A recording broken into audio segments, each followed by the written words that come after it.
everyone, Assalamu alaikum. I hope you all are doing very well. Welcome back to English with Abiha.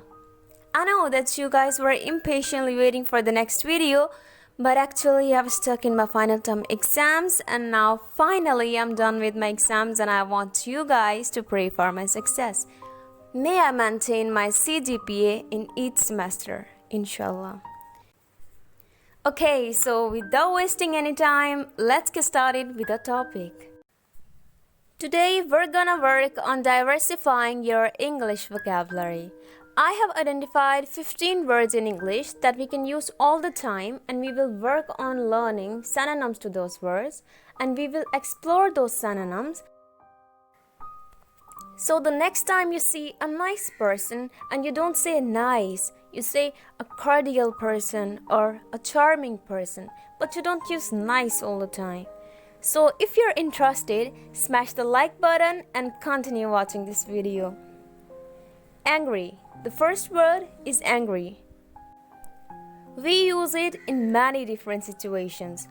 For example, oh my god, my friend is angry. Oh my god, my parents are angry because I didn't come to visit them last weekend. My parents were furious because I didn't come to visit them last weekend. Furious is a great synonym. Another synonym is that after you were late, you had a heated argument that your emotions were over the top, you were arguing and fighting with your friend. Instead of saying that your friend was angry, you can say he was offended, he was bitter, he was irritated, and therefore he was cross with you. So these are different alternatives you can use instead of angry. So instead of saying angry, angry, angry, you can use those great alternatives. Other. Another word we use all the time is other. Do you have any other options? Do you have any other solutions? Do you have any other shoes? Instead of saying other, you can say alternative. Are there any alternative solutions to these problems? Or do you have any further suggestions? Or are there any different opinions on this problem? So instead of saying other, you can use those great alternatives. Another word we use really often is the word answer. For example, when you have a problem, we say, what's an answer to this problem?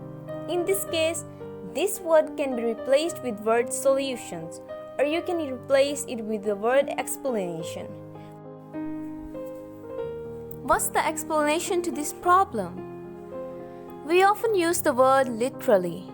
So for example, when you say, I was literally drawn in paperwork, that means that you're sitting at your desk and you have all these documents that you need to go through, so you're literally drowning. This literally means that this is actually happening. You're not overreacting. This is your reality that you're drowning in paperwork. You can replace this word by saying absolutely. For example, I'm absolutely overwhelmed at work. Let's take another example, like I'm absolutely drowning in all these documents. I hope you got it. More. This is the word we use all the time. For example, can you give me more answers? Can you give me more of this? I want more instead of saying more all the time. There are several alternatives that I want you to write down because I'm giving you a lot of information in this video, and you know, there's a rule that a lot of English teachers came up with. But this comes from our own experience. Thing is, you can't learn more than 5 words a day. Because sometimes you would think, oh my god, I need 3,000 words to be fluent in English to understand people, and I have a year, so I'm gonna learn 100 new words a day. But this doesn't work, unfortunately, because I want you to start using these words, not just knowing them. Knowing them is the first step, but in order to start using them, you don't have to overwhelm yourself with all the words that I'm giving to you in this video. So what I want you to do is to write them down and come back to them if there are any other words that you are having for the very first time. Have them written down and then practice them later. 5 words a day, this is the golden rule. So the word more can also be replaced by incremental.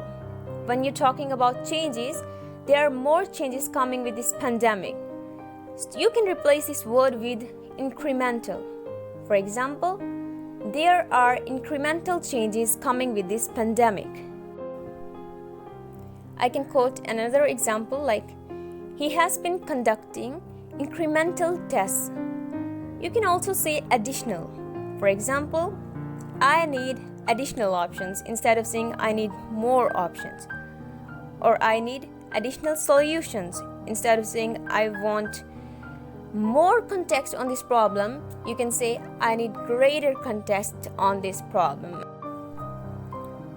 Nice. This is the national comment of Pakistan. Oops, pardon me, I'm just kidding. By the way, you don't have to use the same words all the time.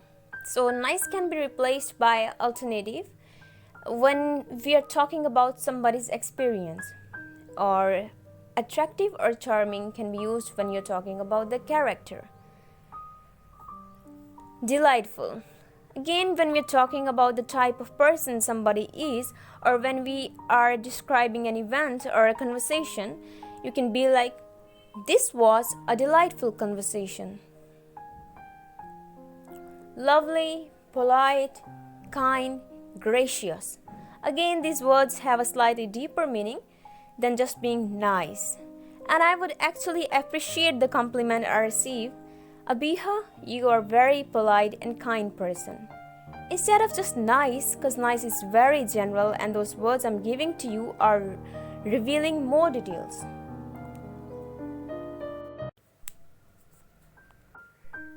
Describe. This word is very useful when you're writing an essay because you describe a problem or a person. There are certain words that you can use. For example, the character was portrayed as an intelligent, polite person. You can also say the problem was characterized as a serious problem. For example, if you're writing an essay, they would actually deduct points from you if you are using the same words over and over again, because they want you to know the synonyms and they want you to have a broader vocabulary for the test. Use. It's another word that we use all the time. We can replace it by adopt or consume according to the situation. For example, you should adopt new words into your speech. You can also replace this word with employ or utilize.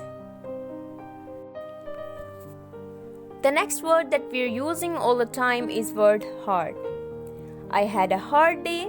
This is a hard task. This is a hard problem to deal with. There are actually a lot of great alternatives. For example, this is a challenging problem, or this is a demanding day. That means demands a lot of your energy to go through.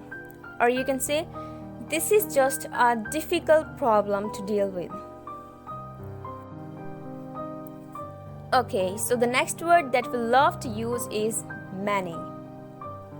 Like, I have many problems, I have many friends. We say it all the time. Great alternatives are handful of friends, or you can say, I have numerous friends all over the world. Instead of many, you can say thousands. I get thousands of comments every single day. Actually, I don't get thousand, to be honest, but still I can use that instead of many, or you can say multitude. The next word is able. For example, are you able to manage this task? Or are you able to perform like that? Instead of saying able, you can say, can you manage to deal with this problem? Can you handle this problem? Bad. This is the word that we learn when we start learning English, and this is a very natural word for us. And we try to use it everywhere for every single situation. But again, there are numerous synonyms to this word. For example, if you're talking about someone's performance, you can say subpar, which means like average, not really good. Bad performance can be replaced by subpar performance. Lousy is another great synonym. Happy. Happy is a great word, we all know, but actually it's so widely used that sometimes you really need to replace it with something else. For example, I had a happy day. You can replace it with the word delightful, like I had a delightful day. Instead of saying I feel happy, you can say I feel pleased, I feel cheerful. When you're very happy, you can say I'm thrilled. Another alternative to thrilled is ecstatic. This is like you're on the top of the world. Unique. Unique is also a very common word, and I know why. Because in many languages, we kind of adopted this word unique. It had the same roots as an English word, so we use it all the time. But there are great alternatives to this word. For example, you can say, she has this distinctive feature that she has golden hair. Or if you have taken a test and you have unique results and you scored 4/4 CGPA, you can say that your results are extraordinary. Or you can say they are exceptional. And the last word we use really often is the word best, which can be replaced by other words. You can say top quality if you're talking about a brand, or you can say something is perfect for you instead of saying that it's the best. Okay, so that's all for today. I hope you guys find this video informative. If you guys really enjoyed this video, then give it a big thumbs up by smashing that like button. Subscribe to my channel for upcoming videos, and don't forget to press the bell icon so that you never miss an update. Thanks for watching. Like, comment, share, and support.